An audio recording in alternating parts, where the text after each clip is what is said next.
Selamat malam Pak Greg. Saya Mustina Justiawati NIM 21B1027 beserta dengan teman saya. Saya Iris Febrian Atadendru NIM 21B10028. Saya Irijo Jasandos Dekeda NIM 21B1047. Saya Jonathan Chandra NIM 21B10035. Nah, di sini kami akan membahas tentang tugas IPS Athena dengan tema hubungan antara aku dan di dalam bersama. Di sini saya Mustina akan mengawali dengan membaca Alkitab, yaitu dari 2 Korintus bab 1 ayat 8 sampai 11. Sebab kami mau saudara-saudara supaya kamu tahu akan penderitaan yang kami alami di Asia Minor. Beban yang ditanggung atas kami adalah begitu besar dan begitu berat, sehingga kami telah putus asa meninggalkan Tuhan. Bahkan kami merasa seolah-olah menjadi hukuman mati, tetapi hal itu terjadi supaya kami jangan menaruh kepercayaan pada diri kami sendiri, tetapi hanya kepada Allah yang membangkitkan orang-orang mati. Dari kematian yang begitu ngeri, Ia telah dan menyelamatkan kami. Padanya kami menaruh pengharapan kami bahwa Ia akan menyelamatkan kami lagi. Karena kami juga turut membantu mendoakan kami supaya banyak orang mengucap syukur atas karunia yang kami peroleh berkat banyaknya kasih mereka bukan. Dan sedikit renungan, mengapa sama dengan doa kita?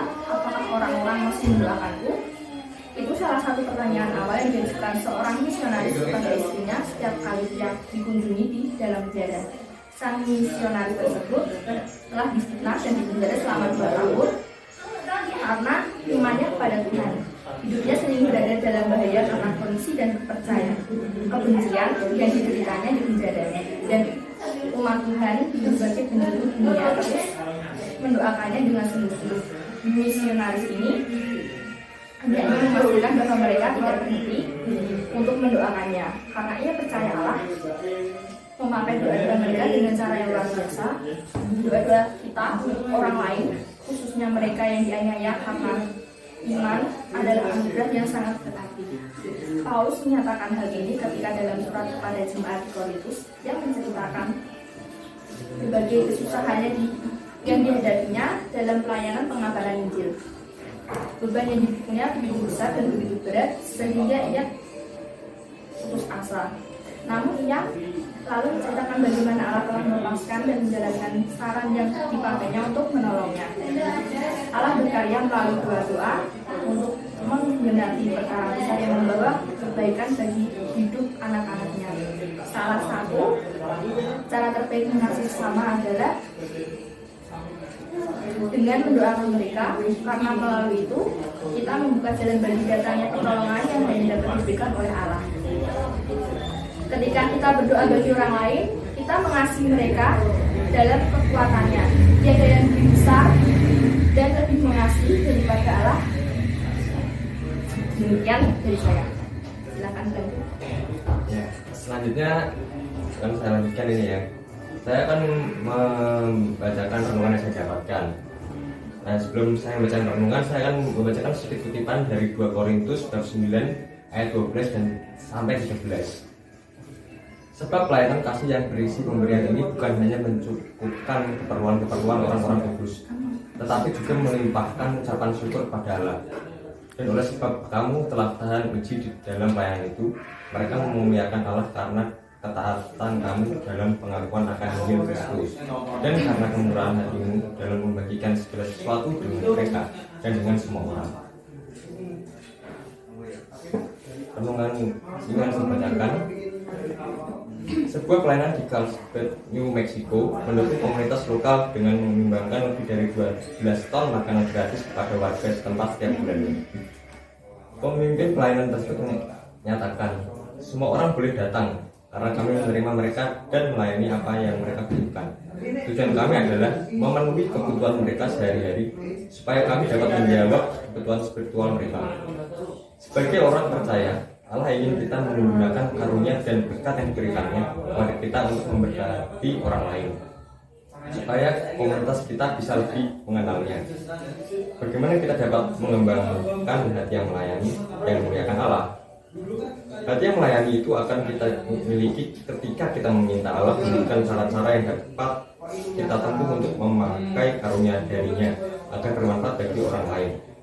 Dengan demikian kita menaikkan ucapan syukur kepada Allah atas kelimpahan berkat yang telah kita terima darinya. Melayani sesama adalah bagian penting dalam pelayanan Yesus. Ketika Dia menyembuhkan orang sakit dan memberi makan mereka yang kelaparan, banyak orang yang diperkenalkan kepada kasih dan kebaikan Allah. Kita mengikuti teladan pemuritannya dengan memperhatikan komunitas kita. Hikmat Allah mengingatkan bahwa kita mendemonstrasikan kasih Allah melalui tindakan kita. Mereka memuliakan Allah. Pelayanan bukanlah untuk kepuasan diri sendiri, melainkan untuk menunjukkan kepada orang lain betapa besar kasih Allah dan pekerjaan-pekerjaannya yang ajaib melalui diri anak-anaknya. Sekian dari saya, akan dilanjutkan oleh teman saya. Saya akan membacakan bacaan dari kitab Ulangan bab 15 ayat 7 sampai 11. Jika sekiranya ada di antaramu seorang miskin, salah seorang saudaramu di dalam salah satu tempatmu, di negeri yang diberikan kepadamu oleh Tuhan Allahmu, maka janganlah engkau menegarkan hati ataupun menggenggam tangan terhadap saudaramu yang miskin. Tetapi engkau harus membuka tangan lebar-lebar baginya dan memberi pinjaman kepadanya dengan limpahnya, cukup untuk keperluannya seberapa ia perlukan.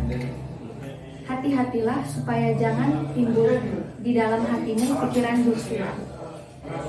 Demikian sudah dekat tahun ke-7, tahun penghapusan hutang, dan engkau menjadi kesal terhadap saudaramu yang miskin itu, dan engkau tidak memberikan apa-apa kepadanya. Maka ia berseru pada Tuhan tentang engkau, dan hal itu menjadi dosa bagimu.